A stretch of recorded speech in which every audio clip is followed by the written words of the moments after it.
तो दोस्तों, इस कहानी के पहले भाग में आपने देखा कि जॉन यानी कि मुझे एक अजीब सी ही बीमारी थी, सपनों की दुनिया में जाने की बीमारी। मैं जब भी सोता तो मैं सपनों की दुनिया में चला जाता, जहां मैं अपनी जिंदगी को हकीकत में जीता था। लेकिन वहां मुझे हर बार मेरे उस सपनों की दुनिया में एक राक्षस मिलता था जो मुझे जान से मार डालता था। वो मुझे मारता भले ही सपनों की दुनिया में था, लेकिन वो दर्द मुझे हकीकत में महसूस होता था। लेकिन जहाँ वो राक्षस मेरे उस सपनों की दुनिया की बुराई थी, वहीं एक अच्छाई भी थी। मैं सपनों की दुनिया से किसी भी चीज़ को यहाँ इस असल की दुनिया में ला सकता था, लेकिन मुझे कैसे लाना है, मुझे सपनों की दुनिया से चीज़ों को यहाँ असल की दुनिया में कैसे लाना है, उस शक्ति का यूज कैसे करना है, ये मुझे नहीं पता था। लेकिन तभी मुझे एक अंकल मिलते हैं, बूढ़े अंकल। वो मेरे सपनों की रहस्य को जानते हैं, जो मुझे अब इस सपनों की दुनिया से खजानों को कैसे लाना है और वहाँ उस राक्षस से भी कैसे बचना है, वो मुझे बता रहे हैं। तो चलिए अब इस कहानी को शुरू करते हैं। वहाँ वो बूढ़े अंकल मुझसे कह रहे थे कि तुम्हारी ये सपनों की दुनिया से चीज़ें लाने की शक्ति कोई श्राप नहीं है, बल्कि एक सुपर पावर है। मैं इस सपनों की दुनिया के रहस्य के बारे में जानता हूँ। मैंने इसे एक बहुत ही प्राचीन ग्रंथ में पढ़ा था और मैं तुम्हें बता सकता हूँ कि कैसे तुम सपनों की दुनिया से चीज़ों को यहाँ इस असल की दुनिया में ला सकते हो और कैसे उस राक्षस के हाथों से मरने से भी बच सकते हो। वहाँ उस बूढ़े अंकल ने कहना शुरू किया था कि देखो, भले ही तुम्हें सपनों की दुनिया में राक्षस मिलता होगा, लेकिन है तो वो तुम्हारा एक सपना है, और सपना हमेशा दिमाग से आता है। अगर तुम अपने दिमाग पर कंट्रोल कर सकते हो, तब तुम उस राक्षस से भी सपनों की दुनिया में लड़ सकते हो। और रही बात सपनों की दुनिया से चीज़ें यहाँ इस दुनिया में लाने की, तो तुम एक खास मंत्र को बोलकर अपने सपनों की दुनिया से जब चाहो तब यहाँ इस दुनिया में आ सकते हो। और हाँ, एक बात का ध्यान रखना, अगर तुम वहाँ से कोई चीज़ यहाँ इस दुनिया में लाना चाहते हो, तो तुम उस चीज़ को अपने हाथ में पकड़कर वो मंत्र बोलना है। उससे तुम वो चीज़ समेत ही नींद से जग जाओगे और वो इस दुनिया में आ जाएगी। उसके बाद उस बूढ़े आदमी ने वो मंत्र बताए थे। उन्होंने कहा था कि वो मंत्र गायत्री मंत्र है। ये मंत्र इतना प्रभावशाली है कि अगर तुम इसे अपने सपनों में बोल पाए तो तुम्हारा कोई भी बुरा सपना खत्म हो जाएगा। और तुम्हारे सपने में वो राक्षस आता है, इसलिए वो सपना तो तुम्हारा बुरा सपना ही हुआ, लेकिन हाँ, ये मंत्र सिर्फ तुम पे ही काम करेगा, क्योंकि तुम्हारे अंदर वो सपनों की दुनिया से चीज़ें यहाँ लाने की शक्ति है, एक खास तरह का सुपर पावर है। इसलिए ये मंत्र सिर्फ तुम्हारे ऊपर ही काम करेगा। अगर मैं सपनों में किसी चीज़ को यहाँ इस दुनिया में लाने की कोशिश करूँ इस मंत्र को बोलकर, तो मैं ऐसा नहीं कर पाऊँगा, क्योंकि मेरे अंदर वो सुपर पावर नहीं है। ऐसा सिर्फ तुम ही कर सकते हो। और हाँ, अगर वो राक्षस सपनों की दुनिया में तुम्हें मार देता है, तो तुम उन चीज़ों को यहाँ इस दुनिया में नहीं लेकर आ पाओगे। अगर वो नहीं मारता है, तो वो चीज़ें तुम्हारे साथ इस दुनिया में आ जाएगी जब तुम सपनों से जागोगे। इतना बोलकर वो बूढ़ा आदमी मुझसे कहने लगा था, चलो सो जाओ और फिर देखो क्या होता है। मैं भी उसकी बातों को मानकर वहाँ पे सोने की कोशिश करने लगा था। कुछ ही देर बाद मैं सो गया। वहाँ सोते ही मैं पहुँच गया था सपनों की दुनिया में। मैं जैसे वहाँ पहुँचा तो मैंने देखा कि वो राक्षस मेरे ही सामने खड़ा है।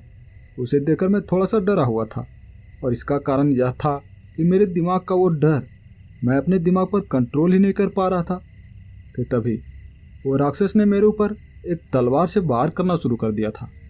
वो मुझे मारना चाहता था कि तभी उस राक्षस ने मेरे गले पर वार किया था और मैं उसका तलवार पकड़ लिया था।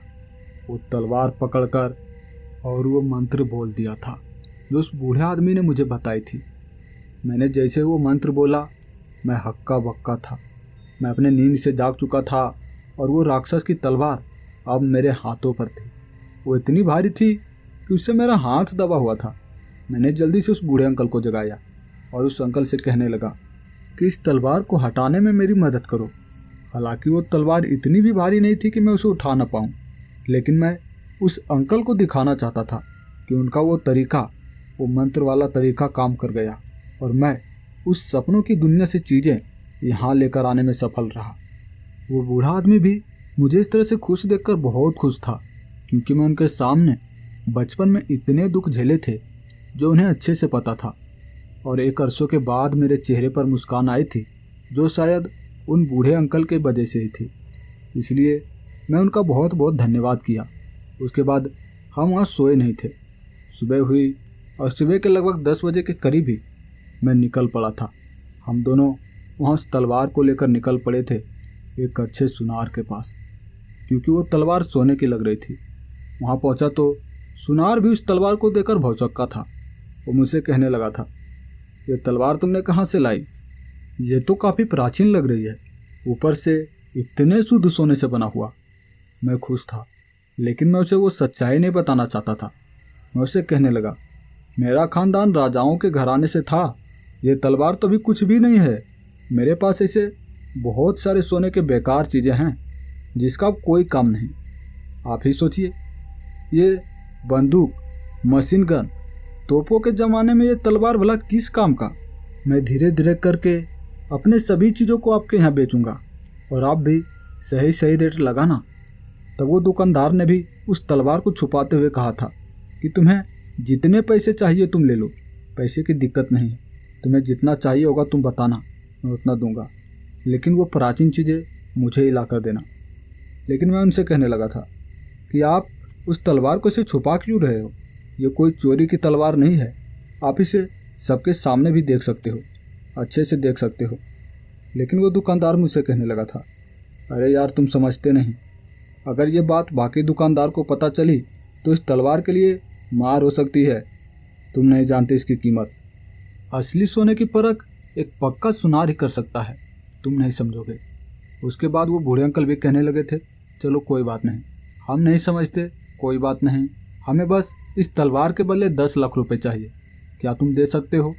तो वो दुकानदार भी हंसते हंसते कहने लगा था, कोई बात नहीं, ले लो मुझसे 10 लाख रुपए, लेकिन हाँ, तुम्हारे पास जितने भी ऐसे एंटिक चीज़ें होंगे, जितने भी तुम्हारे पास पुरानी चीज़ें हैं इस तरह के, वो मेरे पास ही बेचना, किसी और के पास मत देना।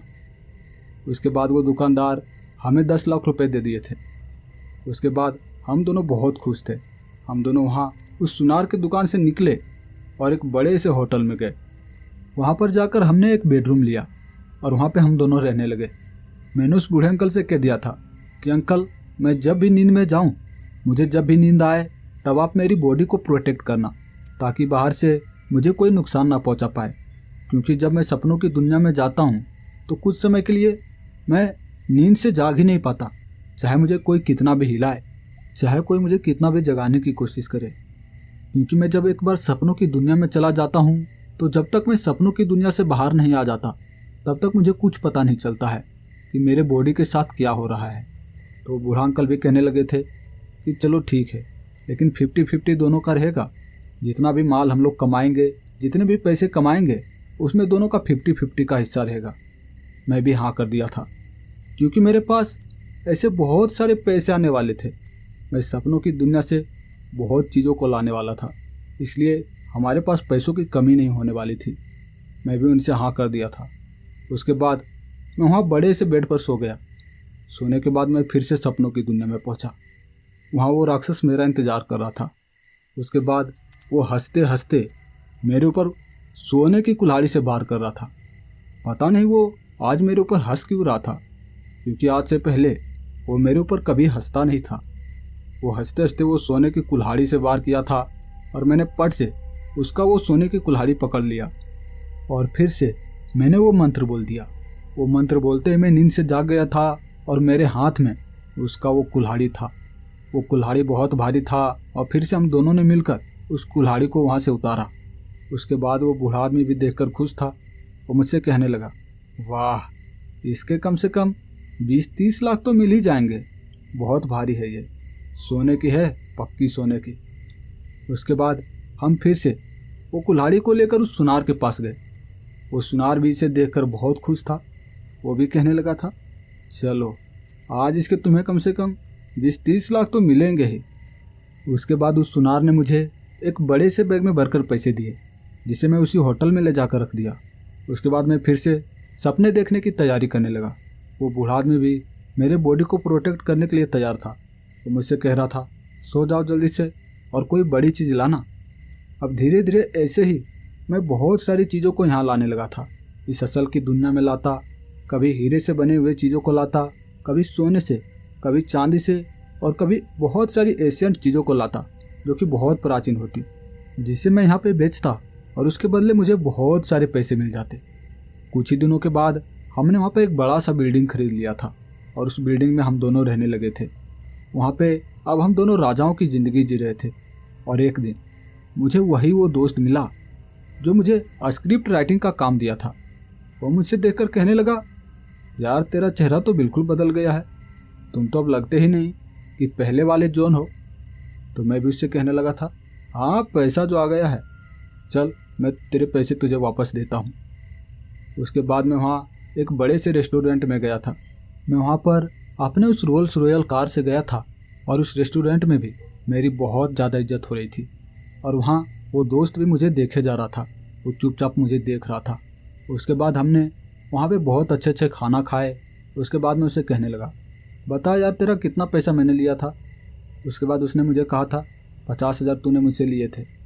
मैंने उसे 1 लाख रुपए दिए और उससे कहने लगा, जा तू भी खुश रह, तू मेरा दोस्त है इसलिए चल तुझे डबल दिया।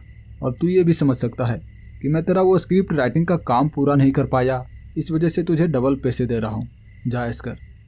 वहाँ पे वो मेरा दोस्त बस मुझे लगातार देखे ही जा रहा था। वो मुझसे कहने लगा कि यार तू तो कल तक खाना खाने के लिए भी तरस रहा था, आज तेरे पास इतने ज़्यादा पैसे कहाँ से आ गए। तो मैं भी उससे कहने लगा कि मैं यहाँ पर एक बहुत ही बड़े बिजनेसमैन की बेटी को पटाया हूँ, उससे शादी किया हूँ, उसके बाद उसकी सारी संपत्ति पर मेरा भी हक। अगर तू भी इस तरह से शॉर्टकट अमीर बनना चाहता है तो तू भी यहाँ पे किसी बिजनेसमैन की बेटी से शादी कर ले, फिर तू भी अमीर हो जाएगा। वो भी हंसते हंसते कहने लगा था, क्या यार तूने सच में शादी कर ली है। तो मैंने भी कहा, और नहीं तो क्या। फिर मैं उससे कहने लगा कि यार तू उस दिन तो मुझ पर बहुत ज़्यादा एटीट्यूड दिखा रहा था, आज दिखा ना। लेकिन उसका सर नीचे था। दोस्तों सच्चाई तो यह है कि आपका एटीट्यूड इस पर निर्भर करता है कि आपके सामने वाला आदमी कैसा है। उसके बाद मैंने फिर से उसे एक जोक सुनाई और फिर दोनों हंसते हंसते वहाँ उस रेस्टोरेंट से बाहर निकले थे। मैं वहाँ अपने उस फ्लाइट में पहुँच गया और वो बूढ़े अंकल भी मेरा इंतज़ार कर रहे थे। वो भी मुझसे कहने लगे, शाम होने वाली है, चलो सोने की तैयारी कर लो। मैं भी वहाँ पे सोया और उसके बाद मैं फिर से पहुँच गया था उस सपने की दुनिया में। वहाँ पे वही राक्षस मेरा इंतज़ार कर रहा था। लेकिन मैं कुछ दिनों से देख रहा था वो राक्षस अब जैसे मेरे ऊपर धीरे धीरे वार करना कम कर दिया है। वो बस अपने हाथों में बहुत महंगी महंगी चीज़ों को लेकर आता है जिससे वो मेरे ऊपर वार करता है। लेकिन अब जैसे वो मारने की कोशिश नहीं करता है, वो बस दिखावे के लिए मेरे ऊपर वार करता है और मैं भी उसकी उस महंगी चीज़ों को पकड़कर यहाँ असल की दुनिया में लेकर चलाता हूँ। मुझे नहीं पता कि वो राक्षस अब धीरे धीरे इतना खुश क्यों रहने लगा है। पहले तो वो मुझे जान से मारने की कोशिश करता था, लेकिन अब बस दिखावा करता है। मैं समझ नहीं पा रहा था। अब ऐसे में हर रोज़ वहाँ उस सपनों की दुनिया में जाता और वहाँ से बहुत महंगी महंगी चीज़ों को यहाँ इस अपनी दुनिया में लेकर आता। मैं अपना वो फ्लाइट पूरा एंटीक सामानों से भर दिया था। वहाँ पे बहुत सारे मेरे पास पैसे आ गए थे, बहुत महंगी महंगी गाड़ियाँ मैंने खरीद ली थी। और लेकिन अब मैं देख रहा था कि जब भी मैं सपनों की दुनिया में जाता तो वो राक्षस धीरे धीरे जैसे मुझे मारने के बजाय मुझसे दोस्ती करना चाहता था। अब जब भी मैं अपने सपनों की दुनिया में जाता तो वहाँ वो राक्षस मुझसे कहता कि देखो मेरे बदन में देखो, मेरे यहाँ शरीर में कितने महंगे महंगे सामान हैं।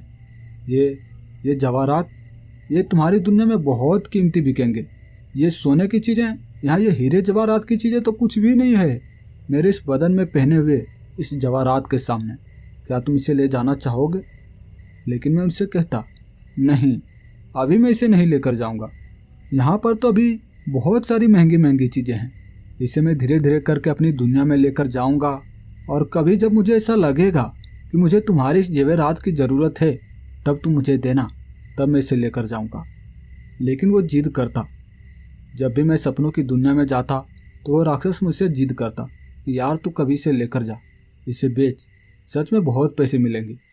लेकिन मैं उसकी बात को हमेशा टाल देता। मुझे समझ ही नहीं आता कि वो इतना जिद क्यों करता है अपने उस जेवरात के लिए, क्योंकि यहाँ पर तो ऐसे बहुत सारे सोने हैं, वो भी तो मुझे दे सकता है, उसे भी लेने के लिए भी तो कह सकता है। लेकिन वो ऐसा नहीं कहता। वो हर बार कहता है मेरे सोने के जेवरात जो मैं पहना हुआ हूँ उसे लेकर जाओ, बहुत पैसे मिलेंगे। मुझे समझ नहीं आता।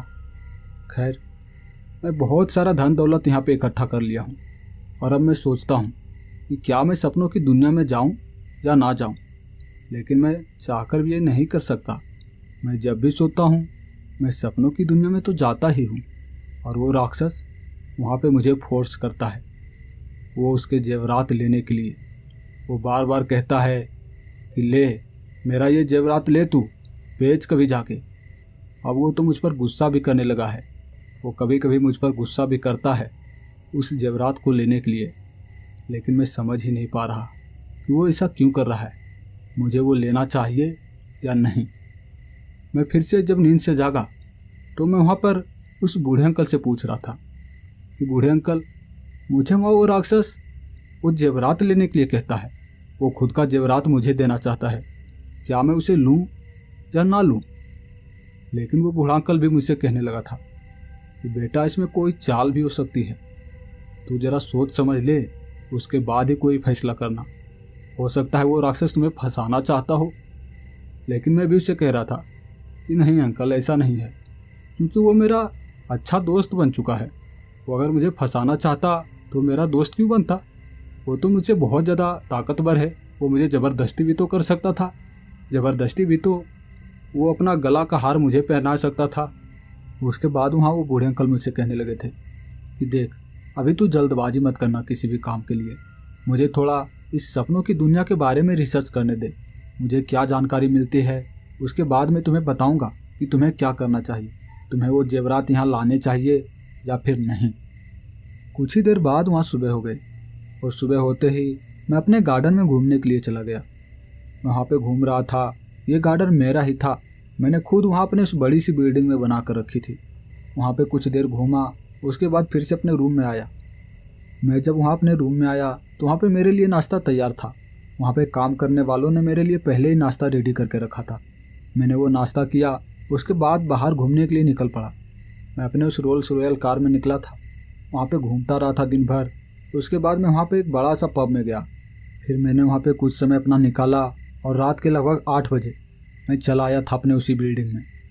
मैं वहाँ पे पहुँचा तो बूढ़ा अंकल भी मुझे देखकर आज बहुत ज़्यादा खुश लग रहे थे।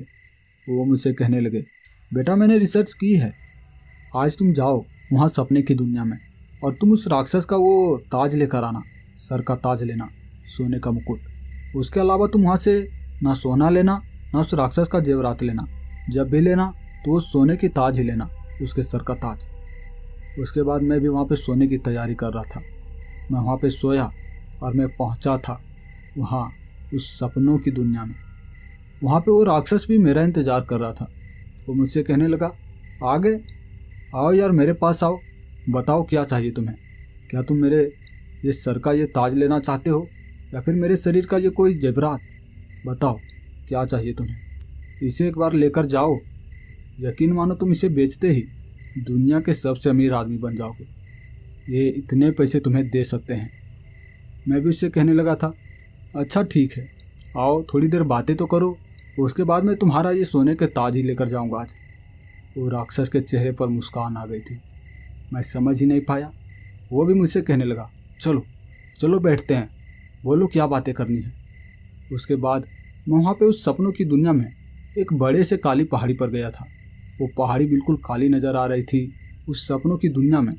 उसके बाद मैं वहाँ उस काली पहाड़ी पर पहुँचकर उस राक्षस से पूछने लगा था, यार तुम मुझे एक बात बताओ कि तुम मुझे बचपन से ऐसे सपनों में क्यों नज़र आते हो और मुझे तुम मारने की कोशिश पहले क्यों करते थे और अब क्यों नहीं करते हो? तो राक्षस मुझसे कहने लगा था, तुम्हें पता है, तुम्हें एक सांप है, ये सपनों की दुनिया में आने का सांप। तुम इसे अपना कोई शक्ति मत समझो। तुम्हें क्या लगता है कि ये तुम्हारा शक्ति है, वरदान है? नहीं, ये तुम्हारा सांप है जो तुम्हें मिला है और इसी वजह से मैं तुम्हें परेशान करता हूँ। तुम अगले जन्म में ऐसा कुछ ना कुछ तो बुरा काम किए होगे जिस वजह से तुम्हें ये सांप मिला है। उसके बाद में उस राक्षस से कहने लगा था, यार तुम्हें लगता है कि मैं अगले जन्म में बुरा आदमी रहा होऊंगा?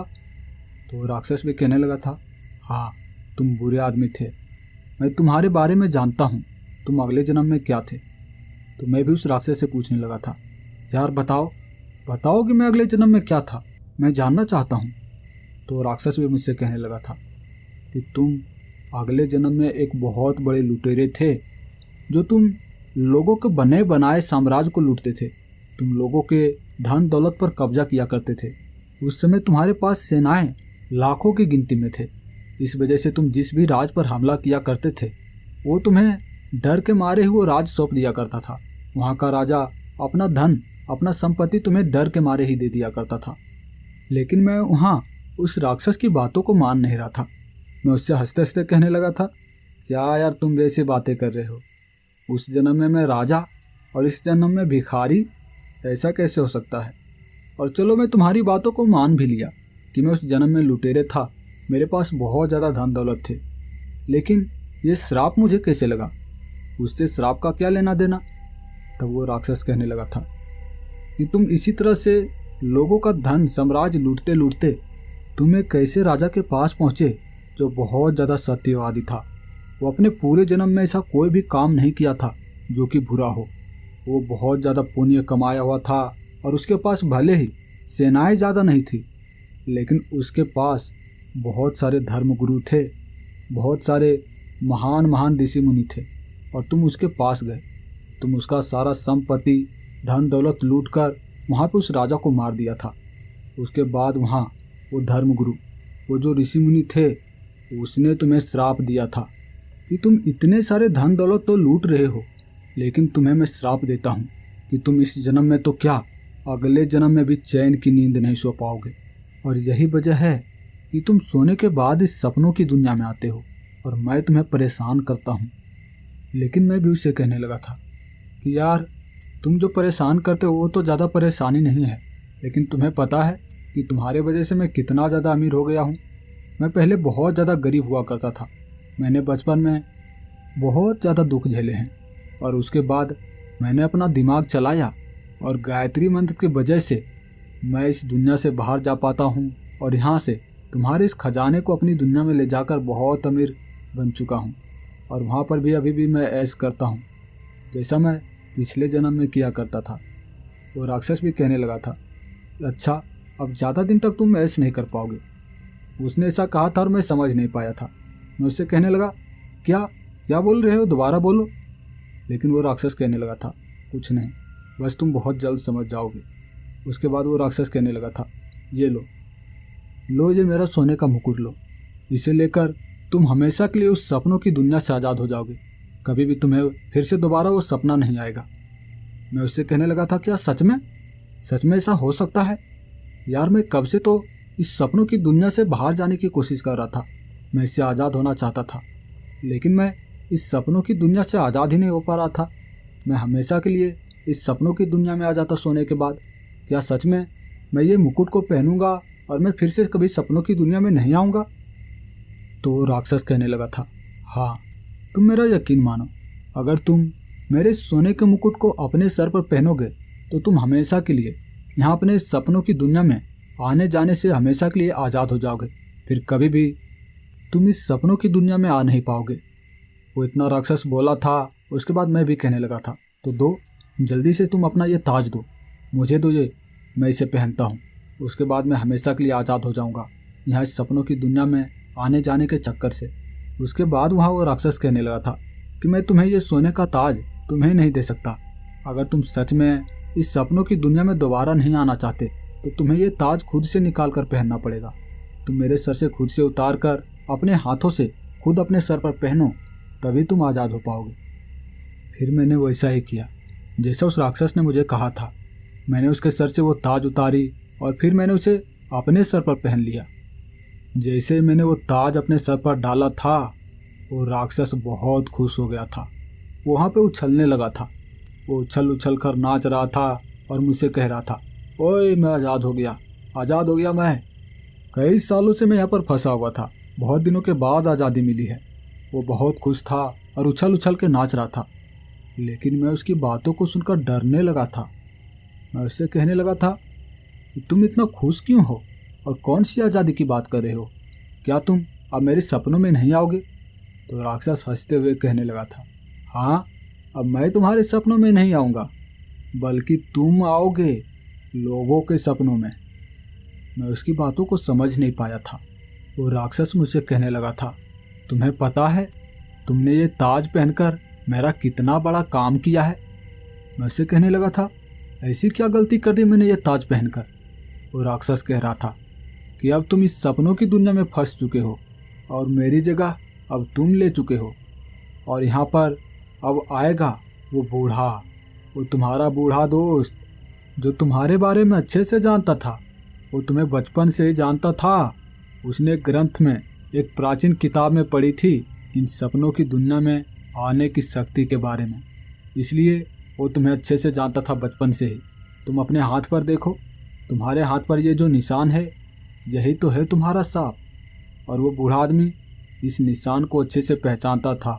वो तुम्हारे सांप के बारे में अच्छे से जानता था, इसीलिए तो वो तुम्हें बचपन में फ्री में खाना खिलाया करता था और तुम्हें अपने साथ इसीलिए तो रखा, अपना फ़ायदा करवाने के लिए। उसने तुमसे बहुत सारी चीज़ें मंगवाई और बाद में तुम्हें ये सोने की मुकुट लेने के लिए कह दिया। तुम्हें पता है वो जानबूझकर तुम्हें यहाँ पे फंसाया है। तुम अब कभी भी इस सपनों की दुनिया से बाहर नहीं जा सकते। तुम हमेशा के लिए यहाँ पर फंस गए हो और मैं जाऊँगा बाहर। मैं हमेशा के लिए यहाँ से आज़ाद हो गया हूँ, तुम मेरी जगह ले चुके हो। तो मैं भी वहाँ उस राक्षस से गिड़गिड़ाते हुए कहने लगा था, मैं रोते हुए कहने लगा था कि तुम ये ताज ले लो, तुम ये अपना ताज ले लो, मुझे नहीं यहाँ पे रहना, मैं अपनी दुनिया में वापस जाना चाहता हूँ, तुम अपना ये ताज लो। लेकिन वो राक्षस हंसते हुए कह रहा था, पिछले जन्म का कर्म, पिछले जन्म में तुमने बहुत लोगों को तड़पाया था, बहुत लोगों को तड़पा तड़पा कर मारा था, उसका साम्राज्य छीना था। अब उसका कर्म, उसका फल तो तुम्हें भुगतना ही पड़ेगा। तुमने भी यहाँ इस सपनों की दुनिया से बहुत चीज़ों को लेकर गए थे, बहुत चीज़ों को वहाँ पर बेचा था, बहुत सारे पैसे कमाए थे, अपना एक साम्राज्य खड़ा किया था। लो, अब तुम्हारा उस साम्राज्य को वो बूढ़ा आदमी भुगतेगा। वो तुम्हारा उस साम्राज्य के वो पैसे धन दौलत को वो बूढ़ा आदमी अब भोगेगा और तुम यहाँ इस सपनों की दुनिया में फंस चुके हो, यहीं पर अब सड़ोगे। उसके बाद मैं उससे कहने लगा था, यहाँ से निकलने का कोई उपाय तो बताओ, मैं कैसे निकल सकता हूँ यहाँ से? कितनों दिनों तक यहाँ पर रहना पड़ेगा ये तो बता दो। तो राक्षस कहने लगा था, इंतज़ार करो, जब वो बूढ़ा आदमी तुम्हारे उस साम्राज्य को भोग के मरेगा और जब वो दोबारा जन्म लेगा तब वो इसी सपनों की दुनिया में आएगा सोने के बाद, क्योंकि उसने भी तो तुम्हारा वो साम्राज्य लूटा है, जानबूझकर तुम्हें यहाँ पर फंसाया है। वो अच्छे से जानता था तुम्हारे इस सांप के बारे में। अगर वो चाहता तो तुम्हें इस ताज को लेने से मना भी कर सकता था। वो तुम्हें पहले ही बता देता कि तुम्हें ऐसा करने पर हमेशा के लिए यहीं पर फंस जाओगे, लेकिन उसने नहीं बताया। उसके मन में लालच था वहाँ पे तुम्हारे संपत्ति को भोगने का। अब इंतज़ार करो, जब वो मरेगा, दूसरा जन्म लेगा, उसके बाद वो आएगा सोने के बाद यहाँ इस सपनों की दुनिया में, और तब तुम उसे फंसाना अपने इस मायावी जाल में। तुम भी उसे ढेर सारा सोना देना, ढेर सारा महंगी महंगी चीज़ें देना जो वहाँ पे बेचेगा, और उसके बाद एक दिन तुम भी उसे ये अपना ताज पहना देना। उसके बाद वो भी हमेशा के लिए फंस जाएगा इस दुनिया में, यहाँ इस सपनों की दुनिया में। उसके बाद तुम आज़ाद हो जाओगे। इतना बोलकर वो राक्षस हंसते हंसते कहने लगा था, अब मैं चलता हूँ, इंतज़ार करना, आएगा, बहुत जल्द आएगा वो तुम्हारा दोस्त, वो बूढ़ा दोस्त। जब वो दोबारा जन्म लेगा तब तुम भी उसे यहाँ पर फंसाना। इतना बोलकर वो राक्षस वहाँ से गायब हो गया था। लेकिन मैं अब यहाँ पे सोचता हूँ, यहाँ पे रोता रहता हूँ और सोचता रहता हूँ कि मैंने इतने ज़्यादा धन दौलत कमाए, इतने ज़्यादा पैसे कमाए, ज़िंदगी में इतने ज़्यादा तरक्की की, लेकिन उन पैसों का क्या हुआ? मैं तो उन पैसों को भोग ही नहीं पाया। मेरा वो पैसा तो कोई और ही भोग गया। मेरा वो धन दौलत किसी काम का नहीं हुआ। मैं यही सोचकर यहाँ पर रोता रहता हूँ और इंतज़ार करता हूँ मेरे उस दोस्त की, वो बूढ़े दोस्त की, कि कब वो मरेगा और कब आएगा हमारे सपनों की दुनिया में। हो सकता है कि उस राक्षस की कही गई बात सच हो और कभी आए वो मेरा बूढ़ा दोस्त यहाँ इस सपनों की दुनिया में और मैं फंसा पाऊँ उसे यहाँ पे अपनी जगह पे। मैं अपना ताज उसे पहना पाऊँ, उसे बना पाऊँ सपनों की दुनिया का राजा।